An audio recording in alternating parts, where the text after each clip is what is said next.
T20 cricket, I mean, I guess this is Pakistan's best chance over here, right? I mean, they're the best in this format. They've been doing well off late, obviously. How do they tackle the New Zealanders, though? How are they going to try and get them here?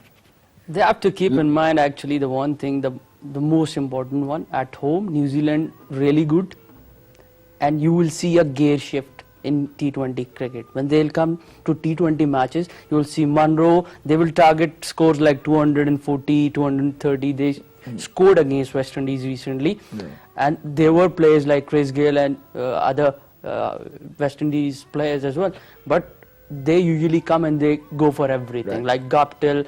And the good point for Pakistan is there are few players which are actually resting for few matches, like Saudi is playing the second, or even is not playing. There'll be a shift in the New Zealand lineup, like Bolt is not playing the first match, Ferguson is not playing the first match, so there'll be a chance for Pakistan batsmen to go on to hit big in the first T20.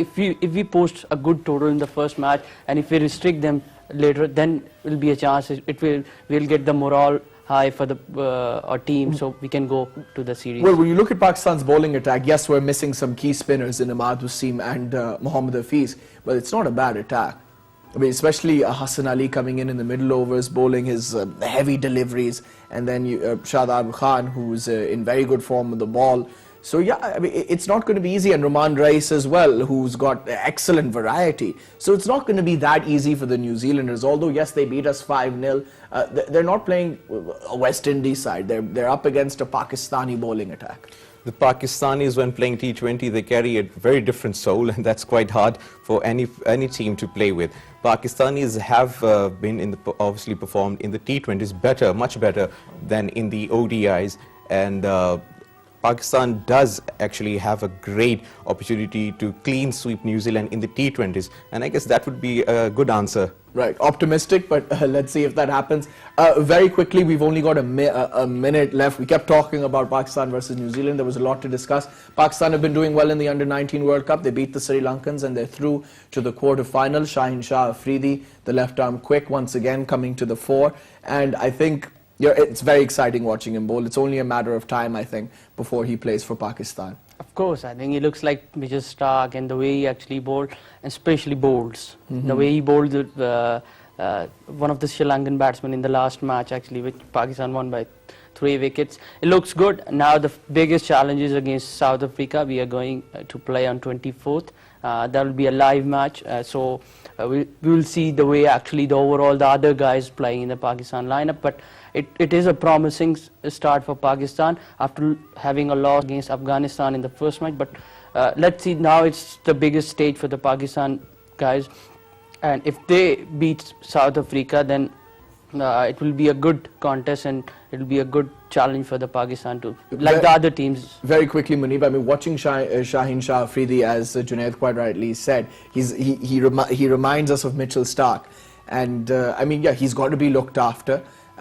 His ability is there for everybody to see, but Pakistan have sort of, I don't want to say destroyed, but have been careless with some of their fast bowlers. It's important that they look after this kid because he can be vital for the Pakistan side. Absolutely. Pakistan have been careless in the past, and even in the present, we do not see much education for the fast bowlers, for much grooming of the young talents. But the young talents that have performed, I guess it's on their own capabilities.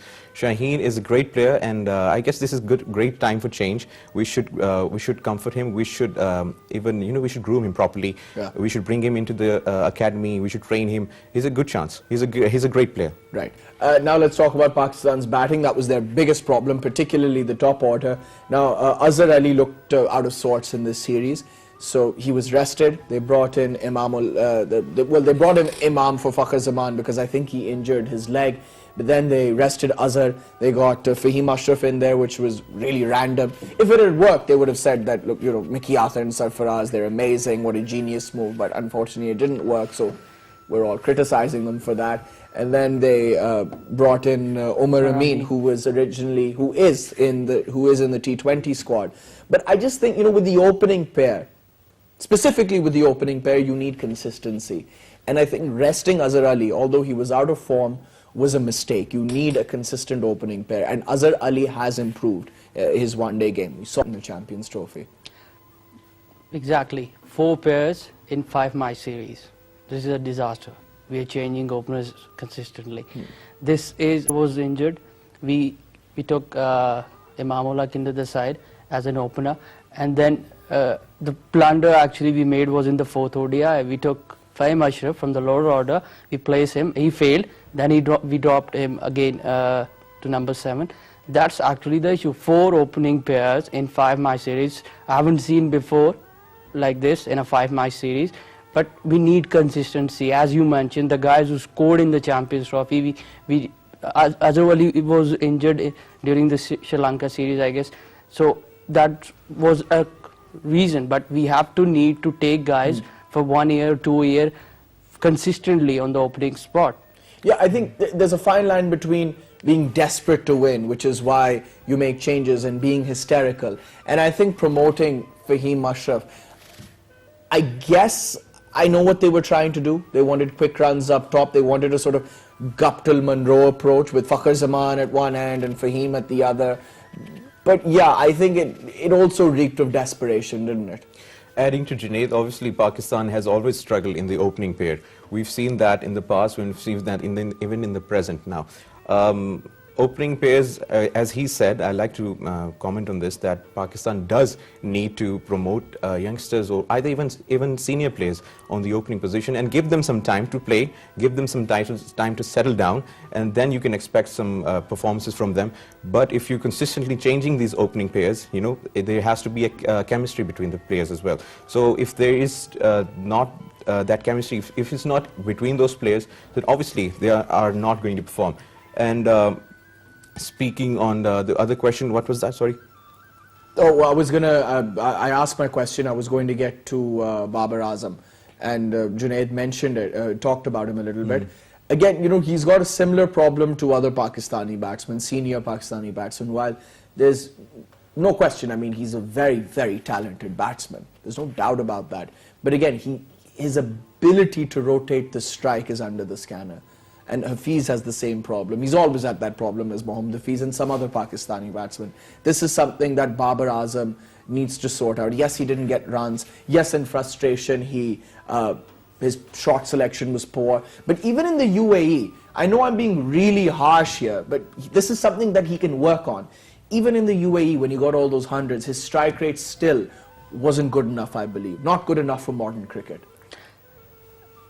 Exactly, but if you look at, I guess this was his major failure in one-day international cricket from last 2 years as he played for Pakistan. But strike rate in the modern cricket, I agree with you. I agree because now players are playing with strike rate of more than 19 one-day cricket. He usually faced more than 120, 30 balls and he scored 100, the one he scored in UAE. So he need to improve on that.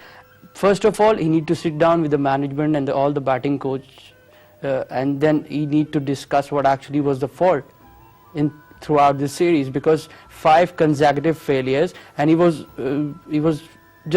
going nowhere. His feet movements were going nowhere. He was playing away from the body, and he knows that he's playing in New Zealand. So he has to change few things. When you go mostly for the subcontinent batsman, he's good in UAE. He proved this. He scored hundreds there. He scored other in England as well. He was good on patches, but he need to know that when you go to Australia, he was good in the last Australian series as well. But for Pakistan, but New Zealand is different. Australia is different. When you go to South Africa, it's totally different because more bounce there is more bounce in South Africa, so you need to adopt the conditions. You don't need to go for the shots every time. You need to go for the singles and doubles, and then you need to rotate, and then you have the momentum. That's what I'm talking about, right? See, it's very important that Azam learns how to do that, and I'm not suggesting in any way that he should be dropped or rested. He should keep going for Pakistan. He should keep batting at number 3. But this is the first thing he needs to work on, especially in one-day cricket, the ability to rotate the strike. And I've mentioned, you know, Hafiz has had that problem for quite a few years, and it hurt Pakistan in the final game, especially. He scored 6 of 20 balls. Yunus Khan was probably one of the greatest test match batsmen that we've ever seen. He was wonderful. But again, in one-day cricket, especially towards the end of his career, he had trouble rotating the strike, and that really hurt the Pakistanis. So I just think that this is something that Azam knows that that's been a problem for Pakistan. He knows he has that problem. It's something that he's going to focus on and deal with. I guess rotating the strike is one of the problems that all the Pakistani batsmen possess. We've seen Javed Mia, that he used to be such a great striker, rotator of the ball. He used to rotate the strike, you know, and rotating the strike is important. But the Pakistani batsmen, I guess, playing too much T20 have just, you know, they've learned to slog the ball. Or is it this the mentality, or is it the mentality, you know, coming from the lower ground? We've playing tennis ball cricket, then we're playing hardball cricket now. All the batsmen coming from the ground, from the root level, they all just want to hit sixes now. So Pakistan needs to start rotating the strike. We've seen Pakistan score 270s, and they say like, oh my God, this is such a great total. Now the time has changed. The time has changed. Now the time is that even in an ODI, 300 runs is considered as an average total. And Pakistan, when they score 270, and they behave like, all right, we've achieved something great here. So Pakistan, and rotating the strike is the main place where Pakistan is lacking. Because if they start rotating the strike, I guess Pakistan could end up somewhere above 300. And because we've seen, like, for example, there's a batsman, for example, just Azhar Ali. Now he's scored 60 runs, and then how many balls he has he faced? He's faced like 30 balls, for example. Now that would be the opposite. Obviously, that would be the largest strike rate. He scored 60 and he's faced 90 balls. So there's a 30 ball difference. And imagine if on those 30 balls he did rotate the strike. Right. So, absolutely. One thing I want to shed a little more light on before we go to the T20 series in the Under-19 World Cup, Pakistan's lower order. I mean, a lot of people, I remember when Waqar Yunus was coach, he used to say that we don't have good ball strikers lower down the order. Now we do. Of course, Ian Smith, the New Zealand commentator, he was mentioning that this looks the deepest batting line of Pakistan. The way they were playing in the ODI, everyone was coming and he was hitting, and he looked a proper batsman. Like Nawaz, he came, he had few shots, and then Amir Yamin, he played really well, and then Fahim Ashraf. Yeah.